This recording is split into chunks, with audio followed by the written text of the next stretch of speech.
I actually have a pretty good story, and this story is actually about me.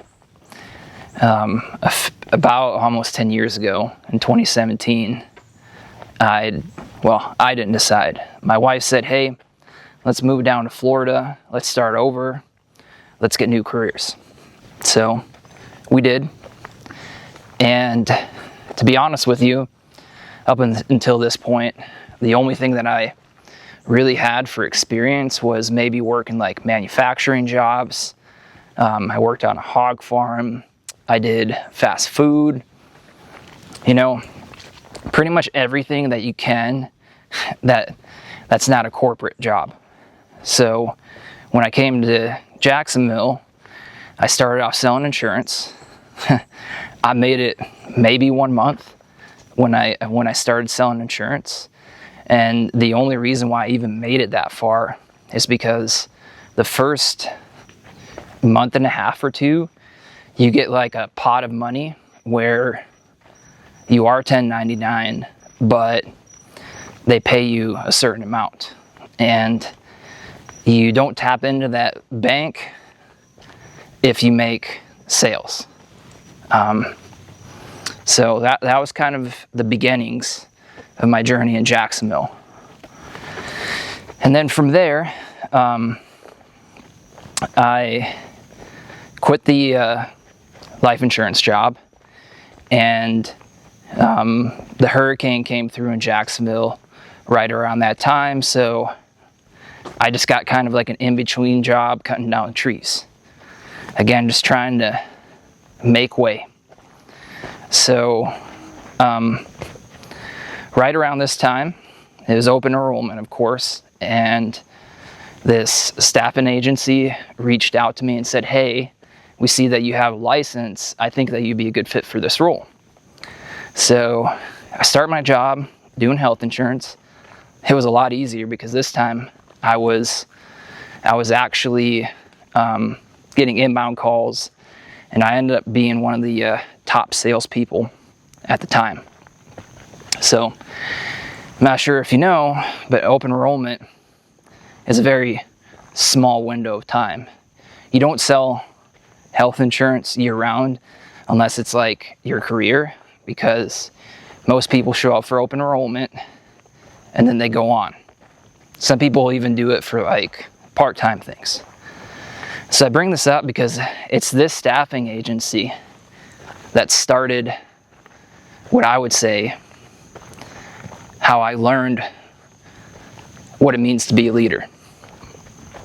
So after my contract had ended, I had nothing, and I had a family and nowhere to really go. Well, I did have somewhere to go, but I didn't really have a job in mind. So I kept calling the recruiter who hired me and said, hey, do you have a job for me? Can you find me anything? Well, lo and behold, there was an open job available at that recruiting firm. So I interviewed for it and got the job.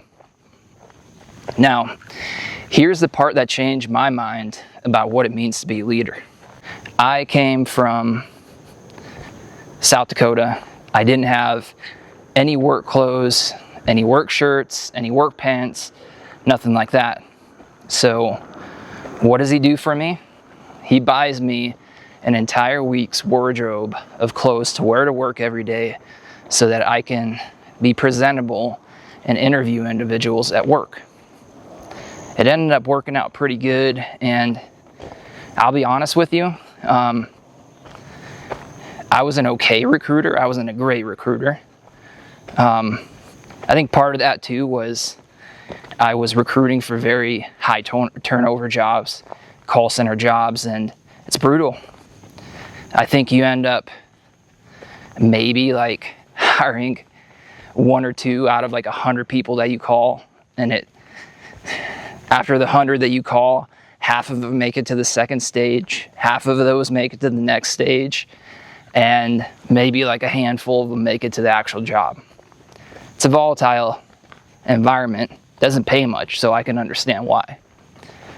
But over the years, this leader kept showing up for me. And I hadn't proven anything at all. He just cared about me. And he probably gave me more chances than I deserved. But he saw something in me that maybe I didn't see in myself. So as the years went on, I'm not gonna lie, there was times where things got hard and everything, and I kind of receded, and my work was kind of showing it. So every time that he saw that there was something going on, he would actually notice it, see me, and he would take me to like a Starbucks down the road, and he would tell me, "Hey Scott, what's going on?" And you know, usually I would tell him that, hey, there's something going on at home and I'm just going through it, or I'm not getting what I want out of this work. So he understood, and usually around this time is when I would kind of do a reset, and I would start working really well again. This wave up and down kind of happened for quite some time, actually, and I ended up pivoting to a different career and leaving for a year because the training and everything that I did took me out of work for that long. And once I came back, I helped him with open enrollment, and he had a job for me, so he still didn't forget about me. I got him a bunch of new hires for open enrollment season, and coincidentally, the new job that I had gotten at the time, I was still partnering with him. And because they were already a supplier for this company that I was working for, we ended up actually working together for a few years after I left that company. And let me tell you, I think that with him and his team, I ended up hiring over the course of just 2 or 3 years, hundreds of candidates. It's actually kind of crazy to think back of how many people we hired, because I told them what I needed and they delivered. I say this all right now to say that if you're a leader out there and it's somebody's first time, you know, getting into whatever career that they're getting into, don't let them take advantage of the chances that you give them. But I think that some people do deserve that chance and that opportunity.